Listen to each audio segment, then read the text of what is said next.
పోనీ నేనెలా ఉంటానో, నా రూపం ఏమిటో అదైనా తెలియాలిగా.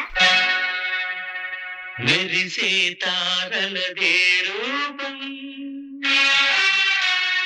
విరిసే పువ్వులదే రూపం, అది నా కంటికి శూన్యం. మనసున కొలువై మమతల నెలవై వెలసిన దేవిది ఏ రూపం, నా కన్నులు చూడని రూపం, గుడిలో దేవత ప్రతిరూపం, నీ రూపం అపురూపం.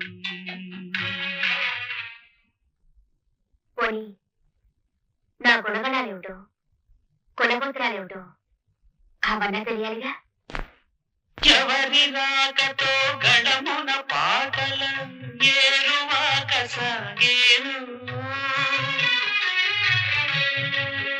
ఆ వసంత మాసపు కులగోత్రాలను ఎలకోయిల అడిగేనా,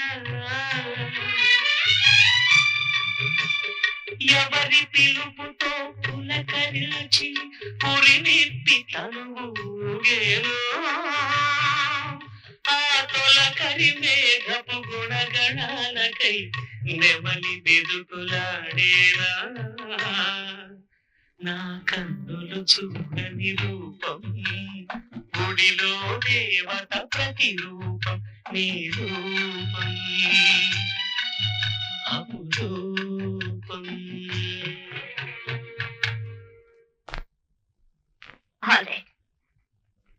కనీసం నా పుట్టు పూర్వోత్తరాలైనా తెలుసుకోనక్కర్లేదా?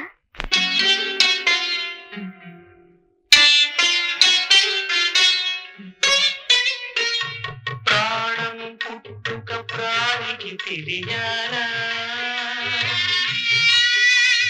గానం పుట్టుక గాత్రం చూడాలా,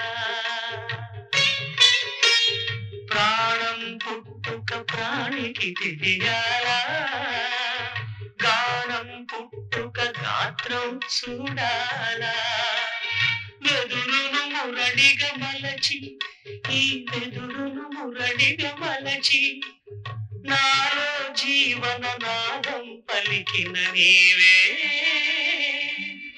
నా ప్రాణ స్పందన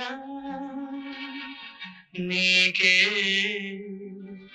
నా హృదయ నివేదన. మనసున కొలువై మమతల నెలవై వెలసిన దేవిది ఏ రూపం, నా కన్నులు చూడని రూపం, గుడిలో దేవత ప్రతిరూపం, నీ రూపం అపురూపం.